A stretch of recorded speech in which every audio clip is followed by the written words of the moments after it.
Oh, hello. I didn't see you there. You're not there.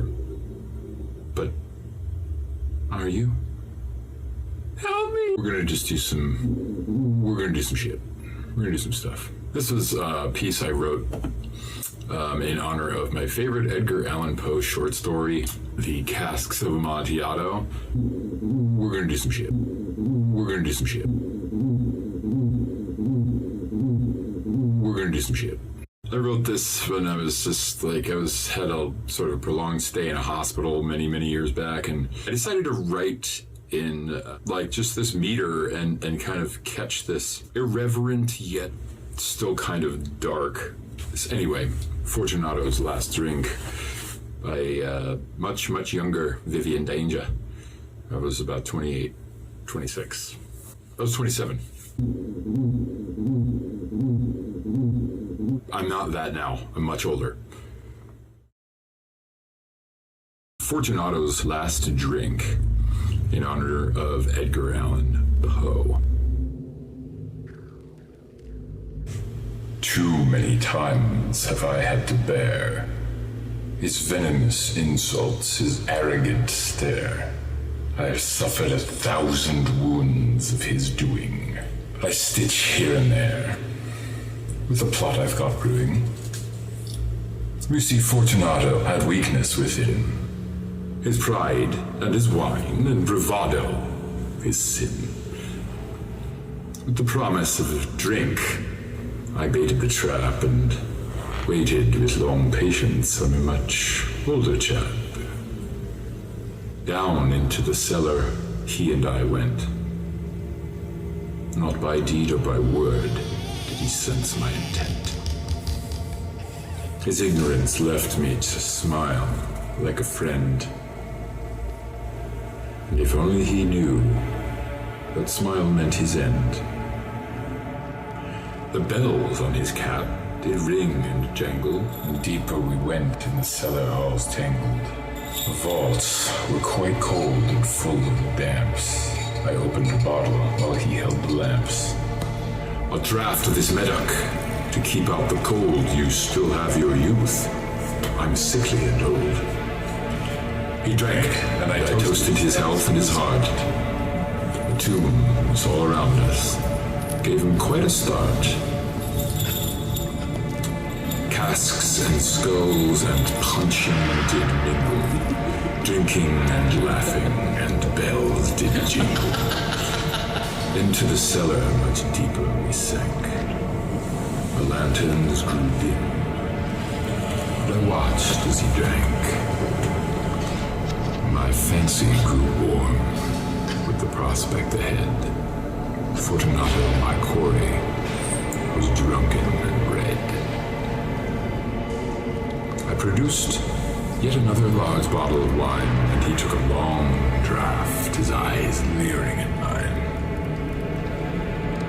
At last, we had reached the end of the crypt.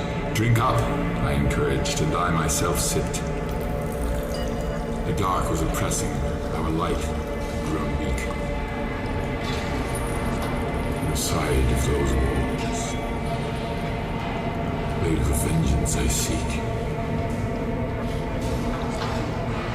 In the dim light, he looked a drunk of young age, his intelligence fleeing, birds from a cage. He peered in the darkness to see what I'd promised. As I pushed him in further, he still thought me honest. I gathered the tools from my cloak with haste, a trowel, a plaster, and a chain for his waist.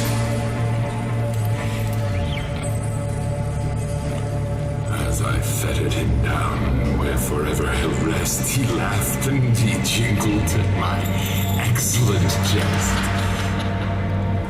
Let us leave away, is it not getting late? I suggested we drink, that our thirst could be sated. He took a last sip of vin de Bordeaux as I lay the first brick. his fear started to show. His stupor had all but completely worn off. His screams started shrill and turned to a cough.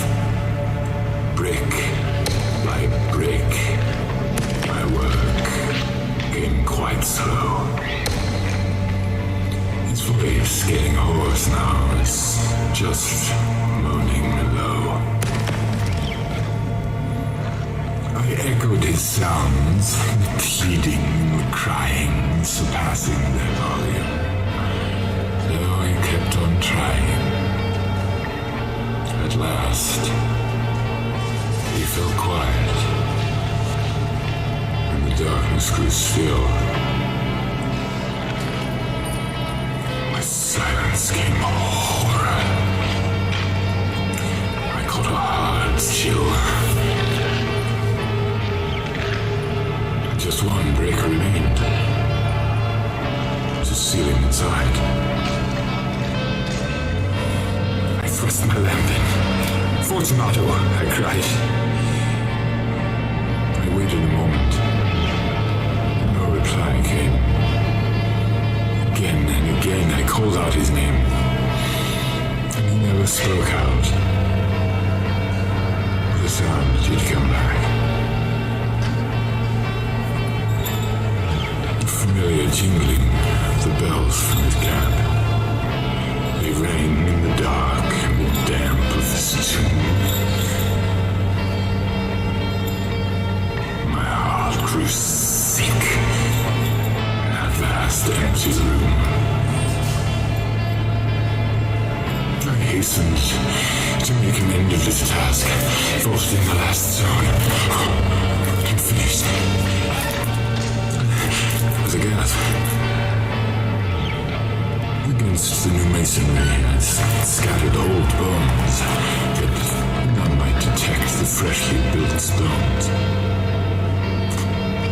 Fortunato had happiness, wealth and plenty. I took from him youth, no older than 20. Century, no soul could have saved young Fortunato.